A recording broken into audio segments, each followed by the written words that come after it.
O Roda de Entrevista temático desta noite debate as propostas, isso mesmo, propostas de reforma tributária que estão correndo em Brasília, uma na Câmara dos Deputados, uma no Senado e outra que deve ser enviada para essas casas, né, pela Presidência da República. Estão com a gente o Danilo Orcida, ele que é economista, advogado tributarista e sociólogo, Sandro Mabel, ex-deputado federal, presidente da FIEG, o Sidney Pimentel, jornalista e empresário, o Simon Reimann, advogado tributarista, contador e professor universitário.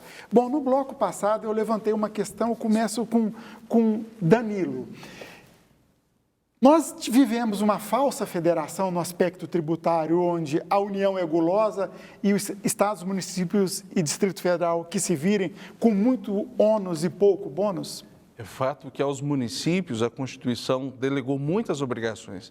Então, o município é quem presta o serviço de atendimento básico de saúde, tem a educação básica e querendo ou não, quando observamos a arrecadação de receitas, quem ficou com a chave do cofre foi a União. Então, este sistema de repartição ele é perverso, porque ele coloca os estados numa condição de dependência financeira e numa condição de repartição de receitas, né, da União, assim como os municípios, dependendo aí dessa repartição de receitas. Dentro da pauta que discutimos, eu vejo que o assunto que está norteando todas as propostas é a ideia da simplificação. E aqui até coloco também em discussão uma outra proposta que está sendo aventada e até colocada dentro da proposta por parte do fisco. Se colocou em pauta a possibilidade da União tributar a renda.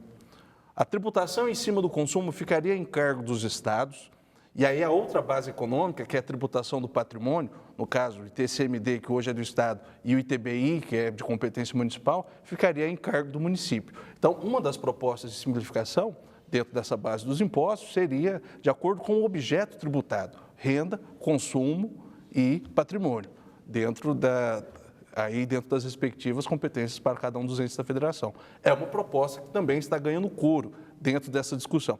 Por fim, só destaco uma coisa. Hoje foi colocado pelo presidente da Câmara dos Deputados que essa matéria da reforma tributária precisa ser mais discutida, precisa de mais tempo. É fato que esse assunto de reforma tributária é um assunto de longa data. Né? Desde 2005, nós já falamos em reforma tributária. E há uma disputa, aí, mais um olhar político da situação. Hoje, o que se tem é uma disputa de protagonismo. Perfeito. O Senado quer ser protagonista da reforma, a Câmara dos Deputados, com a sua proposta, está tentando assumir esse protagonismo e o governo federal, pela terceira via, com uma terceira proposta, vai trazer aí a sua pretensão, tentando encampar o protagonismo dessa reforma. Sidney, passando para você, ainda em cima do que ele falou, te provocando. Se você fosse um prefeito de uma cidade mediana, você teria expectativa dessa reforma? Baixa, mas teria, né? Experiência última que morre. É a última que morre. Não tão baixa quanto a do deputado Sandro, né? Porque eu já tive a oportunidade de discutir esse assunto em 2005, eu já era advogado. Minha expectativa é alta, desde que modifique a forma de fazer. Da forma que está, não vai funcionar. E se funcionar, vai pegar mais as pessoas pobres. Mais complicado. Mas eu teria a expectativa de, principalmente, me deixar na qualidade de prefeito menos dependente, vamos dizer, de atos de vontade e muito mais atos de Estado.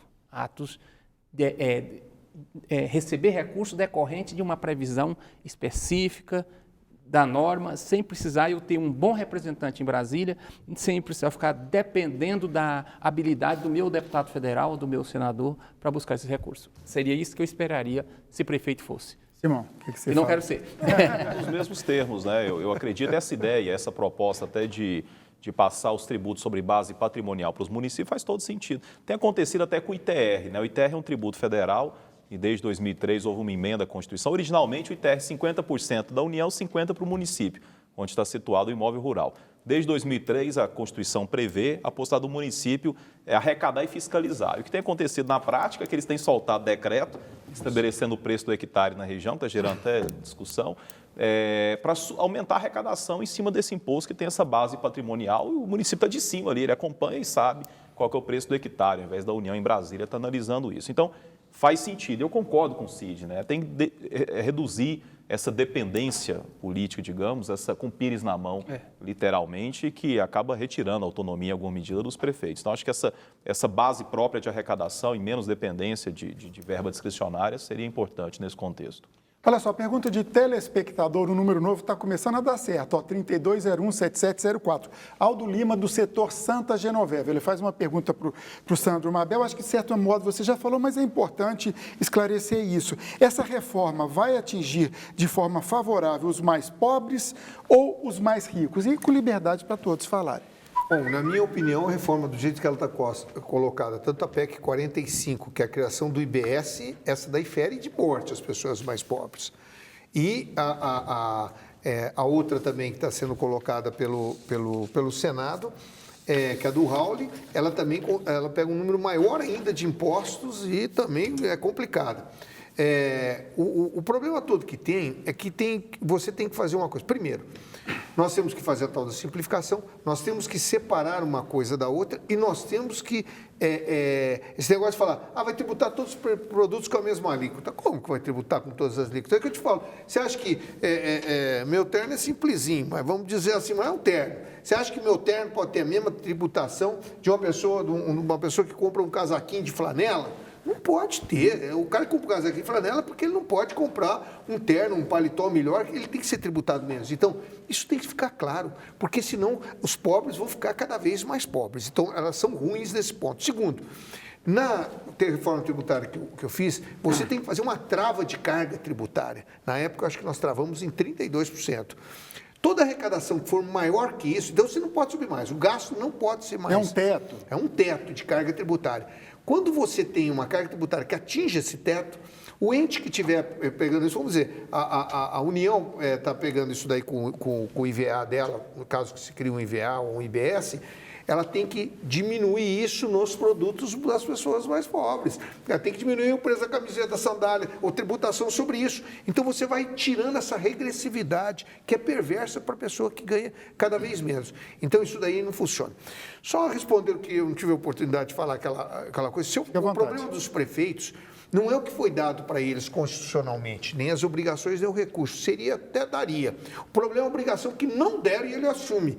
Ele não é obrigado a assumir o delegado da cidade dele, ele não é obrigado a assumir a casa do juiz da cidade dele, ele não é obrigado a assumir o transporte de doente de um lugar para outro. Isso daí ele não deveria fazer, mas ele faz, porque ele é a pessoa mais política perto da população, ele tem que fazer. O prefeito que não fizer, não vai reeleito, ou não tem a tal chance. da história, as pessoas moram no município, né? Moram no município, exatamente. Então, esse ponto, se tirasse tudo isso que o prefeito faz e devolvesse para o Estado e para a União que eles deveriam fazer, o município poderia viver bem mais tranquilo, entende? Agora, com essa condição que hoje passam cada vez mais o problema para o município, não adianta, ele não tem. Vai na escola, o município, na escola estadual, ele tem que pagar o professor, ele tem que pagar a limpeza da escola, ele tem que pagar aquilo outro, porque o Estado não paga. Então, não tem jeito do prefeito sobreviver, o prefeito está pulando de qualquer jeito e a receita dele não tem subido. Então, eu diria que tem o problema da divisão da receita, mas mais do que isso, são as competências que não lhe foram dadas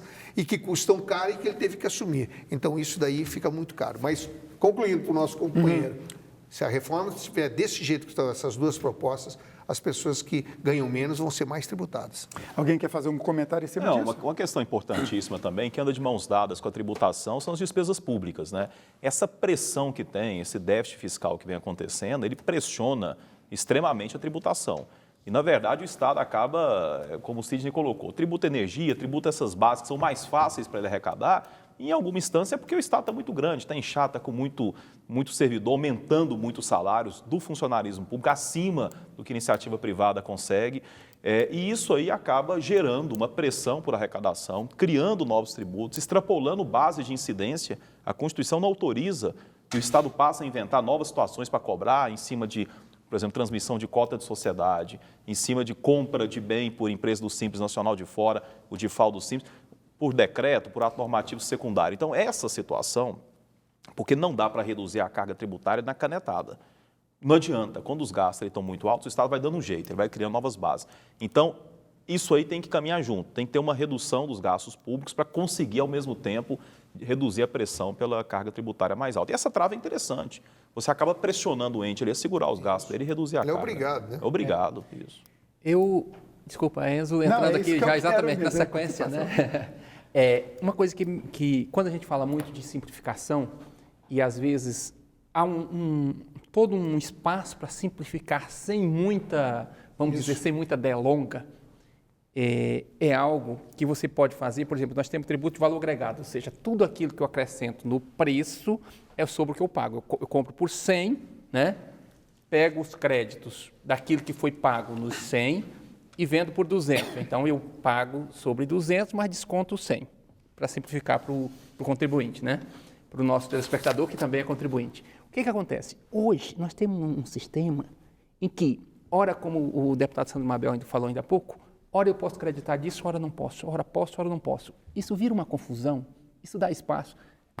Gera trabalho para nós, advogados, mas para nós é mais interessante que as empresas cresçam e se desenvolvam, que vão dar-nos muito mais trabalho do que ficar discutindo esses detalhes. Então, é uma confusão, como o deputado falou. Se a energia foi no escritório, não pode. Se foi na caldeira, pode. Então, gera trabalho para a fiscalização, gera trabalho para a indústria, gera trabalho para os advogados, essa confusão toda. E se você chegasse num acordo e falasse, não, o que veio antecedente é crédito, o que sucede é débito, a gente conseguiria uma simplificação enorme, sem muitas delongas. Por isso que precisa modificar essas coisas acessórias, né? Complementa. Essa questão que o Cid está colocando, o ambiente é tão hostil, a interpretação da Receita Federal, por exemplo, muitas vezes é tão restritiva contra a lei, que gera passivo tributário de trilhões, que está sendo discutido. Isso é algo que não faz sentido. Né? Em trilhões. Não está nem na lei, eles fazem na regulamentação da lei, o cara edita outra lei. Exato. Não, aí tem um exemplo todo. Olha, a conversa esquentou, eu estou precisando ir para o intervalo, mas certo. Rapidinho depois eu Danilo. Só um exemplo, o Amazonas, né? A gente lida muito com o estado do Amazonas. Nesse mandato anterior, nós lidamos com 3 governos, 4 secretários de Fazenda e pelo menos 6 ou 8 superintendentes de administração tributária. Imagina como esse pessoal mudou a obrigação. Quer dizer, a instabilidade política afeta também, né? Danilo, rapidinho para a gente ir para o intervalo. Um ponto que eu destaco também é a questão da capacidade contributiva. É este o ponto da reforma. Quem tem condições de pagar mais tem que ser tributado. Amazonas, por exemplo, foi colocado pelo colega. Na legislação estadual de boa parte dos estados existe a previsão para tributação de embarcações e aeronave, tributação de IPVA. Por que o cidadão que tem um carro 1.0, um carro simples, paga IPVA e o proprietário de uma aeronave não paga IPVA? Ora, a capacidade contributiva daquele que compra uma aeronave é muito maior do que aquele que compra um carro 1.0. A capacidade de quem compra um helicóptero é muito maior do que aquele que compra.